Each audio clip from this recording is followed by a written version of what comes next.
Vinayaka Chavithi special ఏ recipe చేయబోతున్నావు? ఈరోజు మనం బుజ్జి గణపయ్య కోసం మనం బుజ్జి బుజ్జి కాజు కోకోనట్ మోదకాలు చేసుకుందాం. మోదక్ అంటే వినాయకుడికి చాలా ఇష్టం, ఎస్పెషల్లీ నాకు కూడా ఇష్టం. ప్రాసెస్ స్టార్ట్ చేసేద్దాం. So ready? రెడీ. ఏం చేయాలి ఫస్ట్? ముందుగా నాకు ఒక ప్యాన్ ఇవ్వు. ముందు నెయ్యి వేసుకోవాలి మనం. తర్వాత ఇందులో కోవా వేసుకోవాలి. సో ఇది ఫ్రై అవ్వాలా? ఇది కొంచెం కరిగినట్టు అవుతే సరిపోతుంది. ఓకే. సో నువ్వు ప్రతిసారి వినాయక చవితిని ఎలా సెలబ్రేట్ చేసుకుంటావు? మంచి మట్టి వినాయకుడిని తీసుకొచ్చి మొత్తం పత్రితోటి మొత్తం డెకరేట్ చేసి ఇంట్లో పిండి వంటలు, ఉండ్రాళ్ళు, మోదకాలు చేసుకుని. అవన్నీ నువ్వు చేస్తావా? మమ్మీ చేస్తారులే. మనం ఓన్లీ డెకరేషన్ వరకు, ఫోటోలు దిగడం వరకు బాగుంటుంది. అది కరెక్ట్. అప్పుడప్పుడు ఇలాంటి చిన్న చిన్న ఎక్స్పెరిమెంట్స్. నిజంగా అందరూ ప్లీజ్ ఎకో ఫ్రెండ్లీ వినాయకుడిని మాత్రం యూజ్ చేయండి. అండ్ ఎస్, మనం కుకింగ్లోకి వస్తే కాజు పౌడర్, మిల్క్ పౌడర్, పాల పొడి వేసుకోవాలి.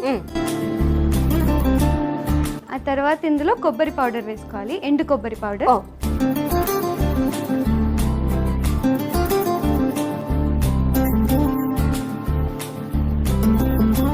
చక్కగా మిక్స్ అయిపోయింది కదా. నాకు ఇట్లా కొబ్బరి పొడి వాసన బాగా వస్తుంది. ఇందులో ఇప్పుడు మనం కండెన్స్డ్ మిల్క్ వేసుకుందాం.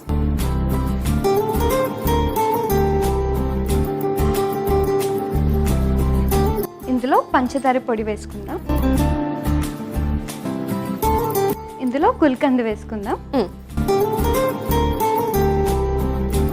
ఇది ఇప్పుడు ఆఫ్ చేసేసుకుందాం. ఆఫ్ చేసేద్దామా? ఆఫ్ చేసుకుని ఒకసారి మంచిగా మిక్స్ చేద్దాం. Okay, done. ఇప్పుడు దీన్ని ఒక బౌల్లోకి తీసుకుందాం. ఎస్, మిక్సింగ్ బౌల్ కదా. యా.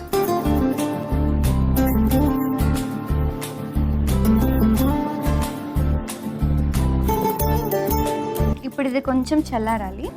ఓకే, అక్కడ పెట్టేసి. ఓకే. సో ఎప్పుడైనా వినాయక చవితి కథ పుస్తకం చదివావా? ఇప్పుడు అందరు అప్డేటెడ్గా ఉన్నారు కాబట్టి పుస్తకం ఉంటే పుస్తకం, లేదంటే మంచి గూగుల్లో ఓపెన్ చేసుకొని ప్రాసెస్ ఉంటుంది. సో అందులో చదువుతూ ఉంటాను.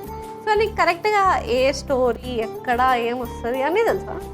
కొంచెం బేసిక్ వరకు తెలుసు. లైక్ ఫార్మేషన్, మంచిగా పార్వతీదేవి నలుగుతోటి మంచి చిన్న బుజ్జి గణేష్ని చేస్తుంది, దానికి ప్రాణం పోస్తారు. ఆవిడ స్నానం చేసేంత వరకు ఘాటుగా బయట ఉండమంటారు. ఈ లోపల శివుడు వస్తారు, కానీ శివుడికి ఈ విషయం తెలియదు కదా. ఎవరో అనుకుని నేను వెళ్తా అంటే, లేదు మా మమ్మీ స్నానం చేస్తుంది, మీరు వెళ్ళడానికి వీలు లేదు అని ఆపేస్తారు. లేదు, లోపల నేను నా వైఫ్ నేను వెళ్తానన్నా సరే ఆపేస్తే అప్పుడు ఆయనకి కోపంలో తల నరికేస్తారు. ఆ తర్వాత నిజం తెలుసుకున్న తర్వాత ఏనుగు తల తీసుకొచ్చి వినాయకుడికి పెడతారు. సో అలా మనకి గజముఖ వినాయక అని పేరు వచ్చింది. ఎస్, చాలా టాలెంట్ ఉందిరా. సో ఈ గ్యాప్ లో చల్లగా కూడా అయిపోయి ఉంటుంది కదా. అవునవును, చాలా. మనం మిగతా ప్రాసెస్ చేసేసుకుందామా? ఓకే.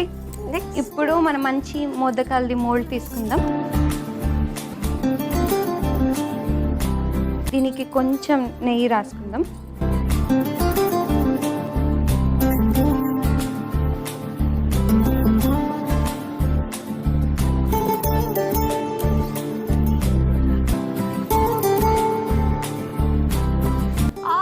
క్యూట్ వచ్చింది కదా. Wow, I'm so proud of you రా. Thank you.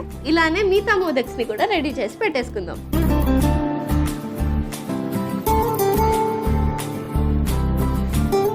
సో అయిపోయిందా లాస్ట్ది? యా, అయిపోయింది. మన ముజ్జి మోదకాలు రెడీ అయిపోయాయి.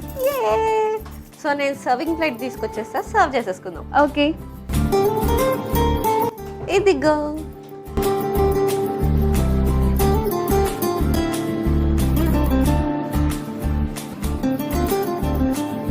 మరి వీటిని టేస్ట్ చేసే ముందు ఒకసారి ప్రసాదంగా వినాయకుడికి పెట్టేద్దామా? పెట్టేద్దాం.